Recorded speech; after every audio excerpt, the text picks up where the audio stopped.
Uşaqlıqdan adını başqa cür eşitdiyim İsa, indi həyatımı dəyişən sevgi mənbəyi kimi qarşıma çıxırdı.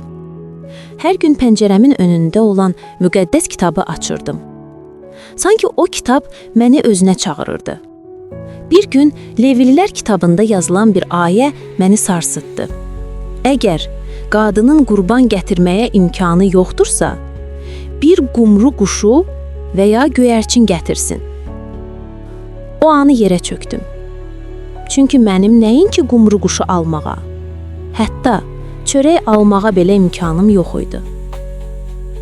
Bibim qızına dedim, belədirsə, mən öləcəyəm. Axı mənim heç bir şeyim yoxdur. O isə sakitcə cavab verdi. Bizim qurbanımız var. İsa bizim günahlarımız uğrunda qurban gedən Allah quzusudur. Biz tövbə edib onu qəbul ediriksə, günahlarımız bağışlanır və bizə yeni həyat verilir. Və mən İsa haqqında xoş xəbəri aldım. Mənim günahlarım üçün artıq qurban gətirilmişdi. Dua etməyə başladım. Saatlarla oxudum, tövbə etdim, ağladım, sustum, yenə dua etdim. Bir gecə yuxuda, qaranlıqda tövbə etdiyimi gördüm. Sonra uzaqdan bir nur gəldi. Ağ paltarlı qadınlar ilahi oxuyurdu. Onlardan biri mənə əl uzatdı. Qaranlıqdan işığa keçəndə, mənim də paltarlarım bəyaz olmuşdu. İllər sonra başa düşdüm ki, bu mənim xilasımın rəmzi idi. 14 noyabr 2015-ci ildə tövbə qüsulu aldım. O gün həyatım yenidən başladı.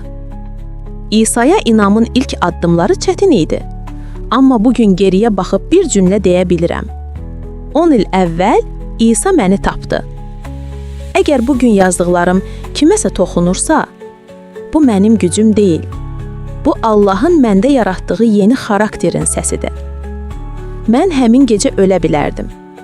Amma Peter boğularkən Rəbbi çağırdığı kimi, mən də son anda onu çağırdım.